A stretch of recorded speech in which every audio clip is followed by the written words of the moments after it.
Yo, what's going on? It's your boy, Coach Frank, on the Make It Make Sense Health and Fitness Podcast channel, Understanding the Fitness Journey. Still trying to make my way through this whole podcast scenery and revealing myself, which is new to me because I'll say, and why I have difficulty is because naturally I am shy and I'm an introvert. People that know me, they don't agree with that, my self assessment, but for the most part, it is difficult for me internally to just reveal things about myself. So, like when I'm doing the channel, and why I was like hesitant on being able to do episodes was because I was trying to make everything perfect. Like I didn't want to stutter, like because naturally I have a bit of a stutter sometimes. I have a lisp, and sometimes I'm a bit, if I'm nervous when I'm speaking, then like the lisp shows a little bit more than I would like. But I was talking to my cousin the other day, and I was telling him I have the channel, and he was asking me why didn't I tell him about it, because he's like my closest cousin, and I pretty much tell him everything. And I told him, well, it's because I don't feel comfortable yet with pretty much putting it out there yet, because I'm still trying to learn my way. I don't know how to do certain things, and he told me, like he tells me about just about everything. He tells me, man, just be you, cuz just do you. Like, all right.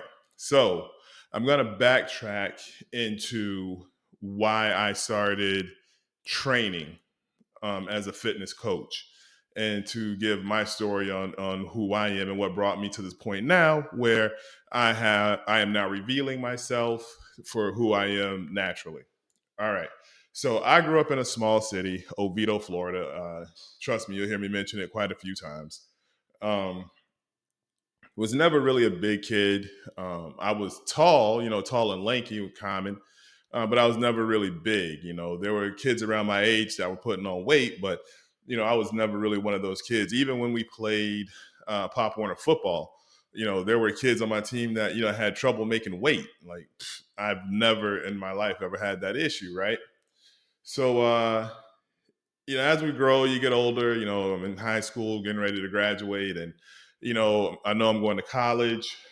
So I do want some size going to college. So I take a weightlifting class when I'm in high school. Right. I'm in class, and I have this. We have a TA, a teacher's assistant, because Oviedo's real close to UCF, the University of Central Florida. So quite often, like some of the elective classes in my high school would be taught by or TAs or first year teachers, things like that. But we had this guy, I don't even remember his name, and I was working out one day, and he comes over and he tells me, he was like, "Man, it's going to be really hard for you to put on muscle." And I was like, "Why?" He's like, "Because you're an ectomorph." I was like, "What is that?" He's like, "Man, you're long and lanky, so like working out pretty much ain't gonna help you." And I was like, and I'm like just starting like weight training, in my head, like the thought process of weight training. So like I'm immediately like deflated because I wanted to work out to improve me. I'm getting ready to go to college. I want to be a big dude when I go to college, right? So I'm done. I was like, all right, well, screw this class. I probably even like got out of the class, went to my counselors and took another class. All right. Um, Fast forward, I'm in college. I try working out still. Everybody lives in an apartment in college. Everybody has an apartment, weight room, or whatever. So I worked out quite a bit. I mean, even one year I had these roommates. We not only did we have a weight room at our apartment complex, but we also had like a weight set, like the bench press and everything, like in my room. Still nothing, right? Um, Fast forward even more, taking a break from college, taking a break after college. Um, a buddy of mine convinced me to start going to these basketball camps to like try to like play like it was just when like the G League was just starting, or like trying to go overseas or whatever. So I was like, all right, if you're gonna do it, I'll do it too. I love to hoop, so I was working out then. Go to LA Fitness. Still didn't know how to work out, but I started working out. Um, and doing a lot of basketball drills, going to a lot of different things, a lot of different camps, things like that. I was actually trying out for some G League teams. I think I tried out for two or three. But anyway, long story short, I had a tryout scheduled for a team, and at the same time, I worked customer service for AT&T Wireless. One night, I'm driving in the car. It's nighttime. There's a car in front of me. It looked like they were just stopping because there were brakes. Then they switched to hazards, and it was like a car pulling another car, and they had slowed down and stopped. So I was stopping, but the car behind me kept coming. It was like, and I ended up getting rear-ended. And it was a drunk driver. I right in front of the cops. Um, so the cops saw the whole thing, but I ended up with bulging disc in my lower back. I was only about 175 at the time, uh, but following the diagnosis of my back, doctors told me that along with that, you're not really going to be able to play basketball like you used to. So it was kind of depressing. I'll be perfectly honest. I was going through a lot of back pain, so I wasn't really eating like I needed to. Of course, I wasn't working out. So I ended up losing a lot of weight. I dropped down to almost 140 pounds from like 175, right? Uh, but then the doctors told me on one of my physical therapy visits that I needed to get stronger and strengthen my back because if I didn't get stronger, then I would end up having to have back surgery. And like, well, not wanting that, I didn't want back surgery, so I was like, okay. I started working out. Now, again, I really had reservations about working out because it never worked. I mean, I've tried it and it just never worked, right? So joined the gym, joined LA Fitness. Well, I was already at LA Fitness, so I was like, all right. So now instead of playing basketball, I'm going to start working out. Work out for a full year, 365 days. On that final year, I'll say like I weighed 140 pounds on day one. On day 365, I weighed 142. I was done. I was like, this still does not work, right? So I go to the gym on my last day. I'm just canceling my membership. Just to hoop, I'm paying $30 a month to hoop. Like I lived in Florida, so you can still go outside and hoop at the park at that time. So I was like, whatever. Go to the gym, play a couple games, getting ready to leave. And as I'm leaving, I pass a childhood friend of mine, this guy, Chris Perkins, and I'll end up talking about him in depth later on an episode. But I pass him, and growing up, he was skinny like me, but when I see him, he's jacked, completely jacked. And I'm like, man, what have you been doing? And he's like, I just work out.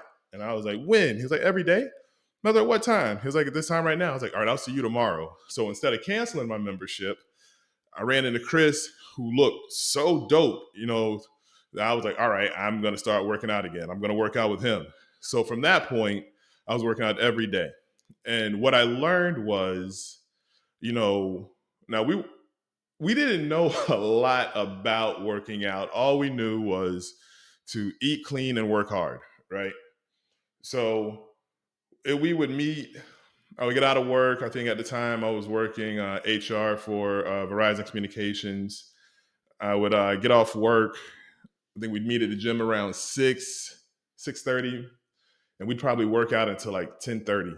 But it was me, him, and a buddy named Dave. So it was three of us, and like we worked out hard. And what I learned was consistency, and it was training hard every day. Now, that previous year, I wasn't really training hard.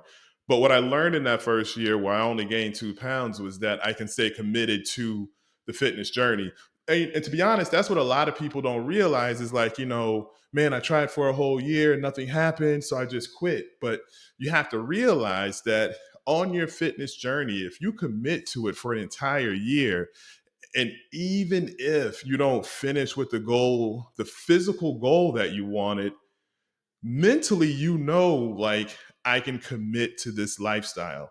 There may be some things that I need to learn, but the hurdle of I don't have the time, I can't commit, you don't have that anymore. It's now a lie. That hurdle doesn't describe you, right? So I did learn that within that first year that I could at least commit to this. So once it got to that, and I'm working out with Chris and Dave, it comes a new commitment to, all right, so now we're lifting weights and we're being progressive. Like we're going heavier in weights. Like when I was working out by myself and I didn't know things, I wasn't progressing in like my weight selections. It was like the same thing every single day. And when I tell you about my first workout by myself, goodness, Um, but anyway, so we're working out. The three of us are working out and working out every day.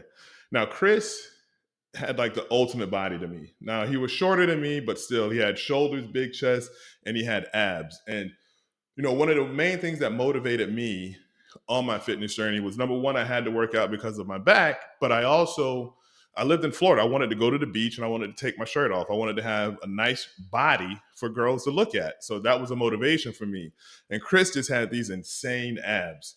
And then one day, um, Chris, Dave, and I were talking, and we are talking about abs, and Chris was like, Frank, you and Dave should have a contest on who could get the best abs. And I'm just a competitive person, but I wasn't really thinking about it, so I didn't really, press that issue, right? And Dave laughed and said, "Ha, no problem. Listen, I'm just a competitive person. So, yes, I was already motivated by the fact that I wanted to have a nice body, but now you made this a competition. I will never forget the day I was getting ready for work. Now, keep in mind, along this competition, I'm doing abs every day. I remember I joined a lot of people, a lot of old school, gym heads or gym rats will know the bodybuilding.com and bodybuilding.com like social media, like their group, the Facebook for them or whatever back in the day. And there was this lady and she had the sickest abs I'd ever seen. And what she told, and I asked her how did she get them, and she told me it's reps, it's repetitions. And I was like, how many? And she said, I do 500 reps a day. And any of my clients that know, you've all heard me, 500 reps a day. You've all been assigned at some point 500 reps a day, and that's where I got it from. And so I just went bananas. And I remember the first day that I was getting ready for work and I was brushing my teeth and I bent over to spit the toothpaste out, right? And when I bent over, I just happened to look down and I still had a six pack. My stomach was flat and I had a six pack hard. Man, like I was by myself, but I wanted to just cheer, clap. It was a great feeling. For me, it was I set the goal of this is what I want, fitness wise. And you got to keep in mind, I never had abs. I was skinny. So, I had like skinny abs, but I'd never had muscles. That was never that was never me. But now I had worked towards it and I had achieved it. And I had like now I'd gone from starting out the first year I was 140, 142, started working out with Chris, my weight started building. I think by the end of year two or so, I was maybe 185 or something like that, but with abs. And now I'm muscular. So, and then people would see me and they would think that I had that body my entire life. And it was like, no, I worked towards this. And and that's when I had the idea to become a fitness coach because it wasn't just that physically I'd achieved something, but mentally I had worked towards something. I put set a goal in my mind and I'd worked towards it and I hit. And then emotionally, I wanted to feel better about myself. It was a self-esteem thing. There was, you know, it's so hard for people to read me now as an introverted person because of how easy it is for me to conversate in groups and things like that. And it's because I'm just confident in me because there's a confidence that you find within yourself when you build yourself. And that's what I ended up doing was building a me that I am confident with who I am. I have no issues with speaking to someone and being or feeling less than at any point in time. And it's not just because I look a certain way, it's just because that my posture is different because of how I've worked physically. And it forces my chin up and it forces my eyes to look people in the eyes and things like that. And it's just been such an internal growth simply from staying consistent with my workouts. And once I noticed it, I said, well, I have to share this. I have to give this to other people. And that's when I have to be a fitness coach. I have to be a personal trainer because, you know, along my journey, prior to meeting Chris, throughout that first year, I would ask other trainers, how do you do this? How do these things work? And no one ever helped me. Like, no one ever gave me an answer. They didn't know. I just do this, blah, blah, blah. It was damn near deflating, to be honest. But, I believe things are supposed to happen when they're supposed to happen. Um, and I believe that my work as a fitness coach and helping change people change their lives through their health and fitness, and that's the mental, emotional, and physical health and fitness aspects. I'm supposed to be doing this, but I believe that for me to get to this point, I had to go through my hurdle first. And now that I've overcome that, look, I passed that goal, became a fitness coach, kept working out, became a pro bodybuilder. That all started from a guy that was 140 pounds. So it's your boy Frank Hamilton, fitness coach. The motto, be grind. The man with the motto, be grinding or be nothing. That is my story. That is why I became a fitness coach, a personal trainer, because it the feeling that it gave me as an individual, I wanted to give that to other people also. All right, tune in, subscribe, do all the podcast things that people say you're supposed to do. I'll get more fancy as I learn this process. But if you tuned in, I appreciate you tuning in. Comment, whatever, let me know. It's Frank Hamilton, the man with the motto, be grinding or be nothing. Peace.